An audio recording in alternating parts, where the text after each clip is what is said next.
This call is now being recorded.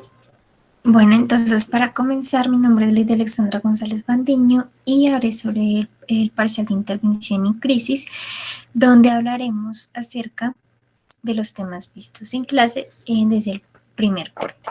Entonces, para comenzar, algunos de esos conceptos que hemos visto durante el primer corte han sido, para comenzar, semiología, que es el que se encarga pues de estudiar las relaciones de los síntomas y pues las enfermedades. Además de esto, pues hablaremos de qué es un síntoma y un signo. Entonces, un síntoma es ya algo subjetivo, lo cual el doctor me pregunta a mí qué siento, ya sea náuseas, mareo, entre otros. Y signo es ya lo objetivo, lo que el doctor es visible para el doctor, ya sea el pulso, la temperatura, la frecuencia respiratoria, entre otras. Además de esto, el síndrome se refiere pues al conjunto de síntomas que caracterizan pues a una enfermedad o ya una condición que manifiesta un sujeto que puede tener o no causas conocidas. En el síndrome pueden referirse tanto a la salud como comportamientos de patrones, como pueden ser síndrome de Down, Tourette, entre otros. Pues la diferencia entre síndrome y enfermedad es que el síndrome puede estar relacionado con una o más enfermedades. Ya esto implica que el síndrome y la enfermedad no son sinónimos, sino pues ya tienen un concepto más distinto. Entonces, el síndrome es un cuadro de síntomas y signos conocidos. Puede tener una o varias causas, pues no necesariamente biológicas, pero los síndromes no desarrollan alteraciones anatómicas en el sujeto que los padece. Mientras que en la enfermedad tiene una causa ya biológica y genera cambios reconocibles en el organismo, ya este altera la salud física. Luego de esto, pues la remisión parcial. Primero hablaremos sobre la remisión, que es la desaparición completa en el paciente. En la remisión espontánea puede usarse para referirse a un periodo al cual pues ocurre una disminución. Una remisión puede considerarse pues parcial o completa. Entonces, la parcial, digamos, un ejemplo es que en el cáncer se puede definir como una reducción del 50% o más de los parámetros medibles del crecimiento que tenga un tumor o algo físico. Esto se le denomina una remisión parcial. Es algo que se dice en el momento en el que el paciente tenga la duda de esto. Además de esto, pues la comorbilidad significa que tiene dos o más síntomas. Esto, digamos, puede ser que tenga la persona gastritis, tenga anemia y además de esto tenga, no sé, podría ser un pequeño, una enfermedad, digamos, ya sea COVID o una decaída. A esos ya serían 3 enfermedades, eso se le denomina comorbilidad. Síntomas. Bueno. Para hablar sobre el precipitante, los factores precipitantes, preparantes y desencadenantes, hacemos referencia a que el factor predisponente es el que quiere decir disponer, si la persona se quiere disponer ante algo. Los factores predisponentes pueden ser internos, biológicos o psicológicos, y estos factores se hacen presentes en el individuo de manera innata o pues ya sea por causas externas, provocando alteraciones en el sistema nervioso del individuo. Entonces, digamos, un ejemplo podría ser que las afectaciones del sistema en el momento que pasa esto puede llegar a ocasionar cometer una conducta de criminal ante algo antes de que suceda. Esto pasa más que todo en las conductas antisociales.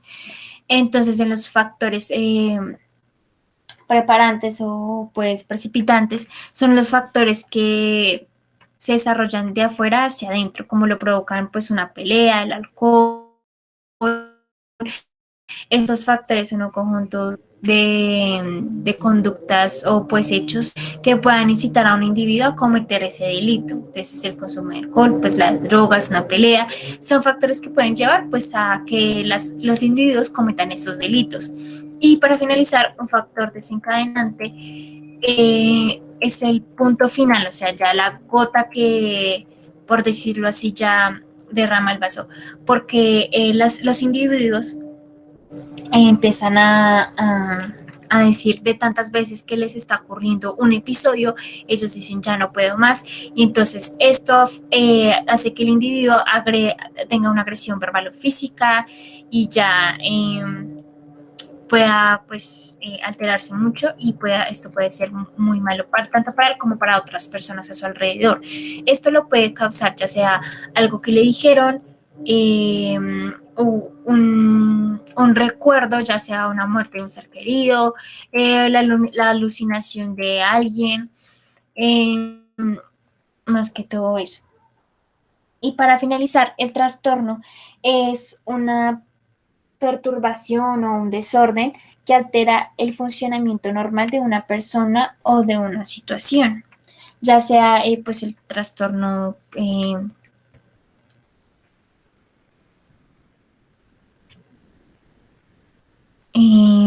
ya sea un trastorno pues de personalidad, bipolar, el trastorno de ansiedad, donde pues los individuos ya actúan de una manera diferente a las otras personas.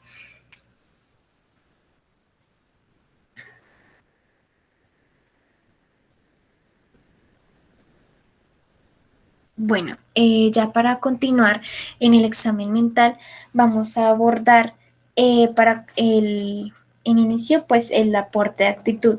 En el examen mental, lo que se evalúa en el aporte de actitud es pues la apariencia general, la edad, el comportamiento, los aspectos que tienen, cómo se siente, eh, todo esto en el paciente.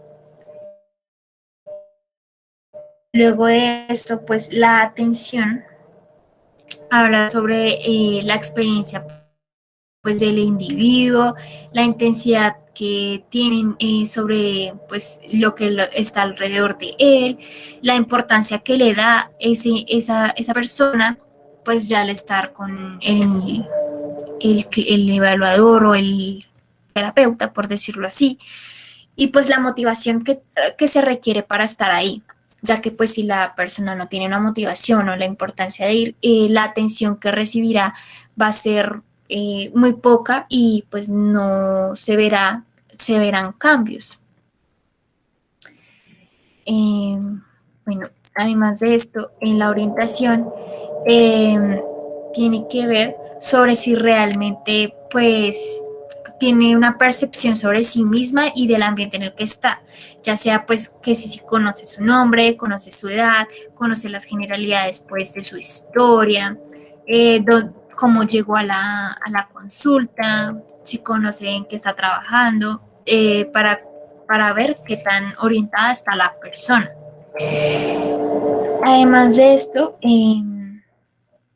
está la conciencia. Entonces, en la conciencia es darse cuenta de sí mismo y del medio que lo rodea e implica estar alerta. Entonces, ya en esto, pues, se implica ya si se ven como con ojeras, si se muestra con signos de sueño, eh, tiende a respuestas, si está atento a las respuestas que da el terapeuta, si logra saber en qué día está, cuánto tiempo lleva, ya que esto pues se puede ver claramente al inicio cuando la persona esté hablando. y cómo se muestra si se encuentra cansado, entre otras. La afectividad es, digamos, si la persona llega con un tono emocional placentero o displacentero, pues que acompaña la idea. Entonces acá habla sobre la emoción, si llega con ira, alegría, ansiedad, tristeza, miedo, y pues el sentimiento que puede llegar a esto. Entonces, depende de cuánta intensidad, pues, o duración llega la respuesta afectiva. Si en el principio de la consulta llega feliz y sale desmotivado, y entre otros. Bueno, luego de esto sigue pensamiento. Entonces, ahí ya pues viene el flujo de las ideas, los símbolos que están iniciadas por un problema o una tarea. Entonces, las alteraciones de la fórmula del curso del pensamiento, alteraciones del contenido. Entonces, aquí el individuo pues mira a ver si expresa que otra persona quiere incomodarlo o molestarlo, que esté en su contra, expresa que tiene algún poder o un don o una habilidad especial, eh, presenta muchas ideas. Cuando el consultante llega ahí, quiere evadir el tema, y que llega ahí empieza a decir muchas ideas y evade lo que el terapeuta le quiere decir. Bueno, además de esto, la memoria, bueno, en la memoria se evalúa más que todo eh, si recuerda su nombre, si recuerda qué le sucedió pues al inicio de la consulta, al final de la consulta, en la mitad de la consulta, si recuerda qué hizo durante el día, básicamente todo lo que le ha sucedido en la vida en el transcurso de los años, para ver cómo está su memoria. En el sueño es muy importante en la consulta, o bueno, en la terapia en general, ya que la persona sí puede estar pues con alteraciones de agresividad, de odio, puede llegar en esos momentos, ya sea porque tiene mucho trabajo, porque casi no duerme nada. Entonces es para evaluar más que todo cómo le está yendo con el sueño, si duerme bien o no, y puedes tener tiempos para este. En el lenguaje tiene que hablar, pues la persona puede hablar, digamos, normal, o si repite frases, palabras, su comprensión de lectura es un poco mala. Si tiene la capacidad pues de escribir o empieza a evadirse. Si tiene, bueno, ahí se evalúa más que todo, digamos, la agrafía, que pues es la incapacidad de escribir, pues la disgrafía, la dificultad pues para dibujar las letras, dislexia, que confunden las palabras al revés, y pues alexia, que es incapacidad de leer las palabras, entre otros.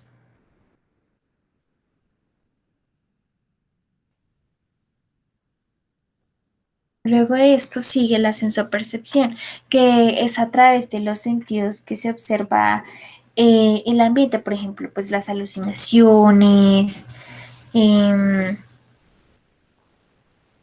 ¿qué más?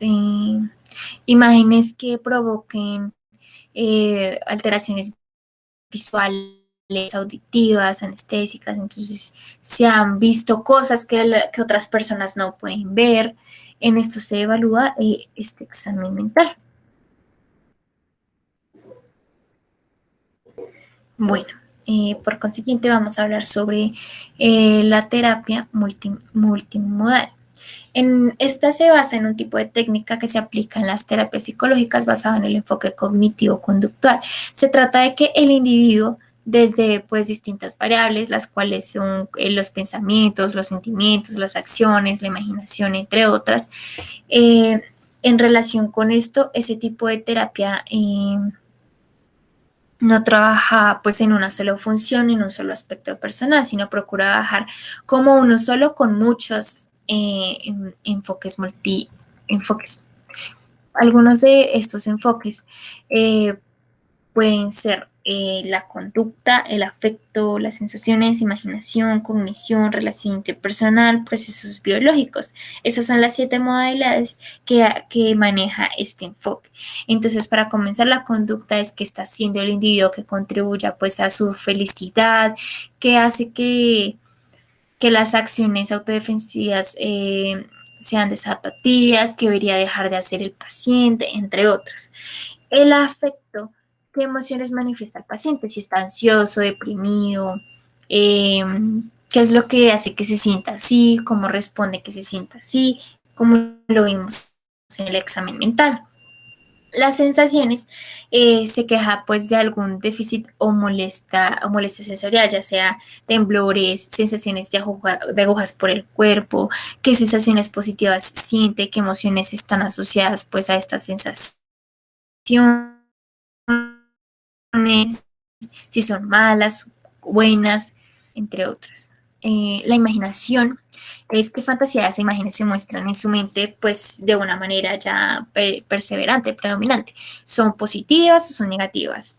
Tiene pesadillas, presenta, visualiza como recuerdos, alucinaciones de lo que quiere llegar a ser o no. La cognición, digamos, ahí se podría decir que cuáles son las principales actitudes, las creencias, valores y opiniones, son ideas disfuncionales, como lo vimos en el examen mental. Las relaciones interpersonales podría decirse que quiénes son las personas más importantes en la vida del paciente, qué espera de los demás, qué relaciones son beneficiosas y cuáles son pues perjudicables para su salud mental, perjudiciales, qué pena.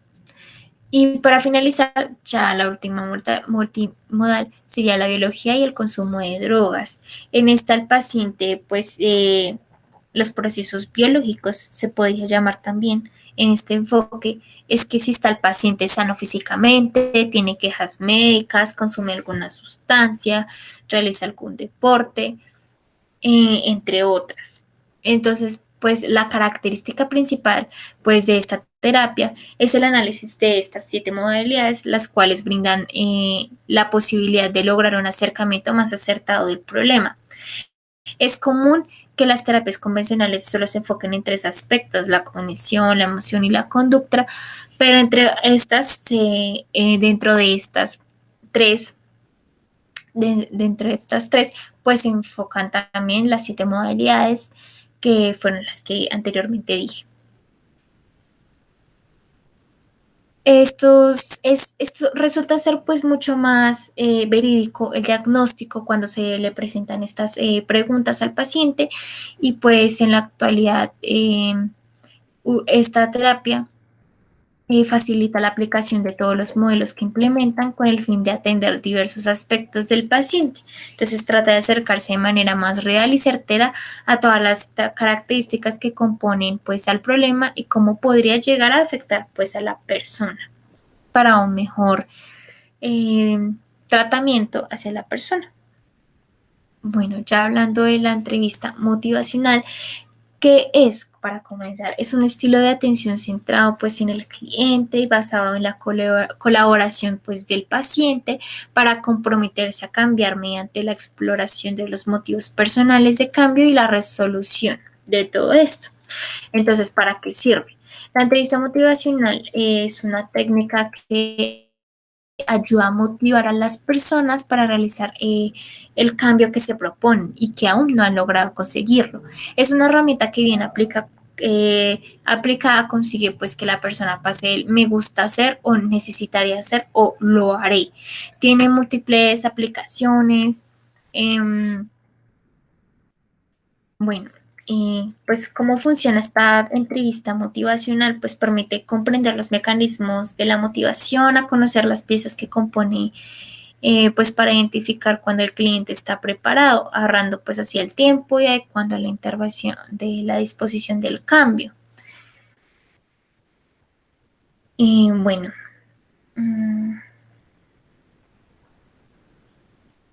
bueno, hablando de la filosofía pues de la entrevista motivacional, describen pues que la motivación sea directamente desde el paciente. Ahí hablan sobre los valores y las metas que tiene el paciente, y pues si es netamente responsabilidad del paciente y no del profesional. Eso es lo más importante. Y que la persuasión directa no es considerada como un método efectivo para resolver los conflictos del paciente y en el momento en que se presenten las contradicciones.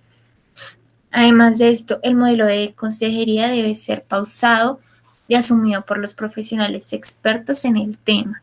El terapeuta pues busca ayudar y resolver los conflictos que se presenten en el paciente y su objetivo es generar pues ya un cambio. Dependiendo pues las respuestas que genere el paciente, el profesional tendrá una idea de si mantener o pues modificar estas estrategias motivacionales. La relación terapéutica es más una relación entre personas o compañeros que entre los roles experto y receptor. Entonces, esto busca apoyar pues la motivación intrínseca para el cambio desde el sujeto. Se busca activamente crear pues una discrepancia para canalizarla en el ámbito del comportamiento. La entrevista motivacional emplea estrategias sistemáticas, ya sea metas específicas y va ligada más a los recursos del paciente para que se genere de manera pues natural. Y por último, pues la entrevista motivacional se basa principalmente en la motivación como principal objetivo para obtener un cambio duradero.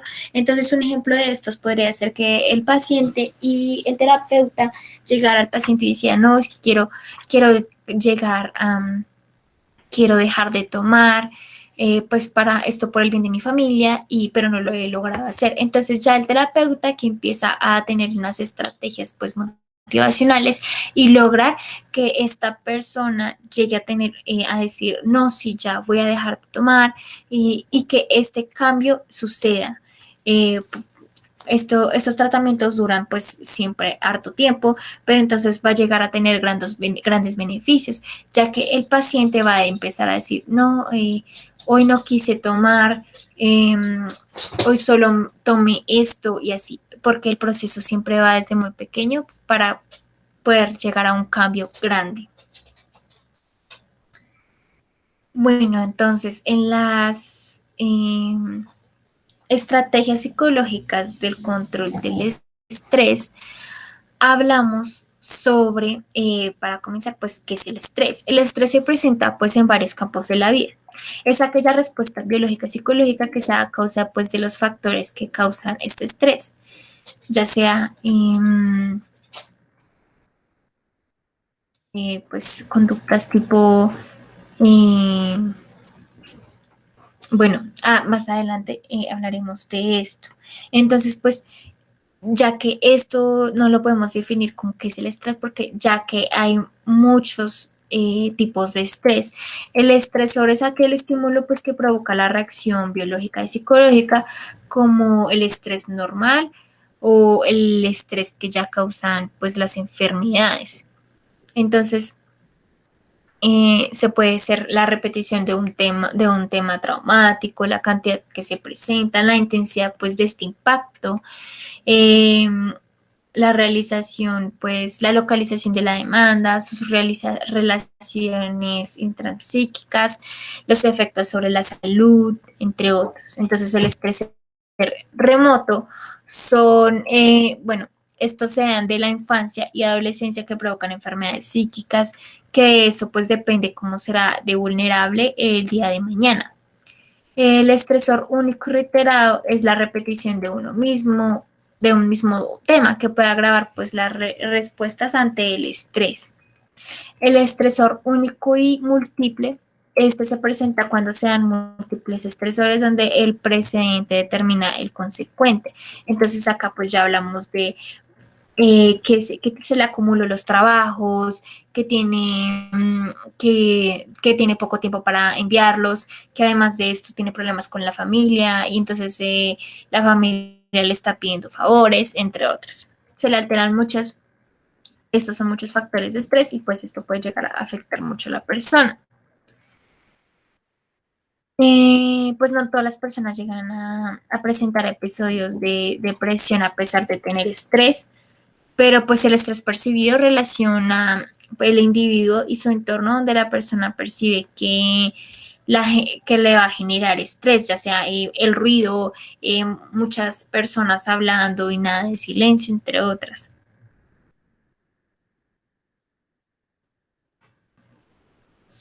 Bueno, ya para hablar sobre los controles de estrés, podemos hablar sobre el control de estrés para empezar, pues de los trabajadores. Entonces, existen cuatro razones por las cuales es necesario afrontar el estrés de los trabajadores, pues ya que pues mejora la salud del empleado, la productividad, la creatividad, entre otras. Pues algunas estrategias son establecer horarios de descanso en la semana dependiendo de los tiempos libres, compartir tiempo en familia sin tener que involucrar pues temas laborales, para que pues así el trabajador se sienta más cómodo.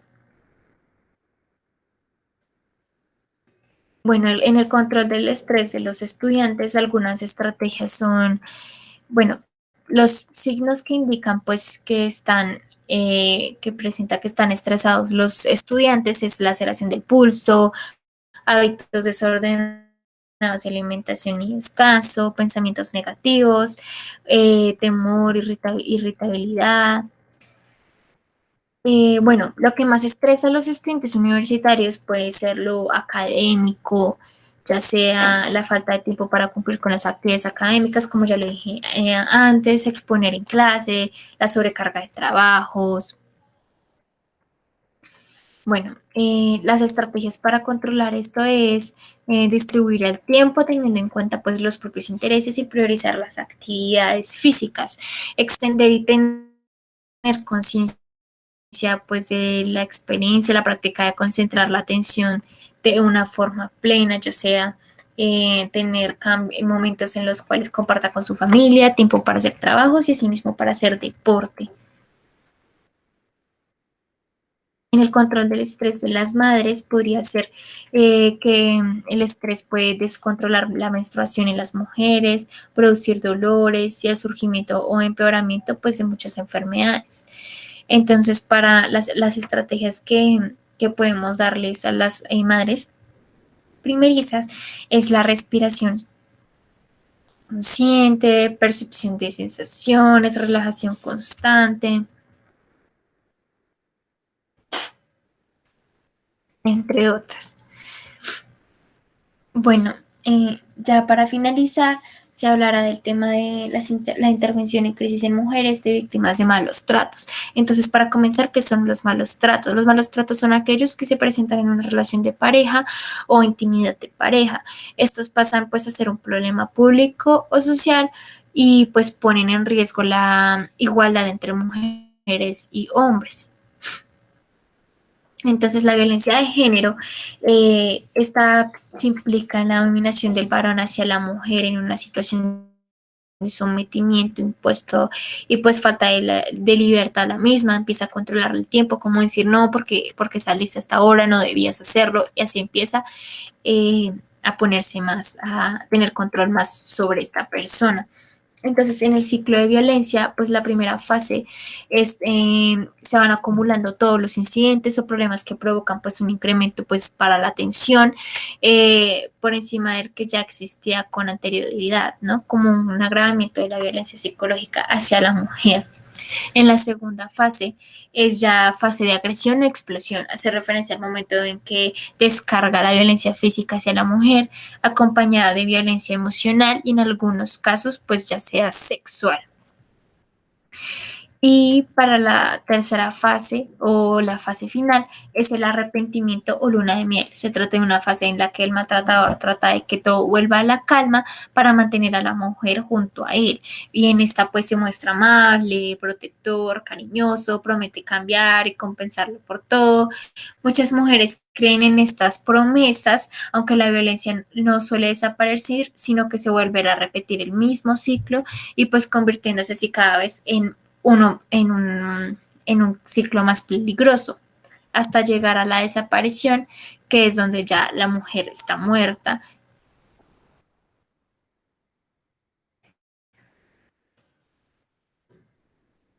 Bueno, el procedimiento para la intervención en las crisis con una mujer víctima de malos tratos es en cuatro partes fundamentales: que se sienta apoyada, que se ayudada, que se sienta respetada y orientada. Eh, La atención telefónica puede regirse por mostrar apoyo, comprensión, transmitir tranquilidad, escuchar muy cuidadosamente, ayudar a la víctima que oriente y hable de forma que podamos entender lo que dicen, entre otras. Las consecuencias que pueden llegar a estos malos tratos es los hematomas, contusiones, heridas, cortes, quemaduras, roturas de huesos, embarazos, náuseas y vómito, entre otras. Y las consecuencias ya a nivel psicológico es la depresión, trastorno por estrés postraumático, trastorno de ansiedad, alteraciones de sueño y trastornos de alimentación, entre otros.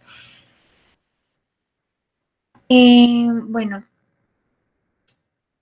pautas específicas, pues, de la actuación policial es ser plenamente conscientes, tomar las decisiones por la víctima y, pues, obviamente, no revictimizar, o sea, no preguntarle a la mujer si, bueno, cuéntame qué te pasó, porque, o cuéntame cómo fue que sucedió, ya que la mujer puede sentirse revictimizada y esto puede llegar a afectarle aún más.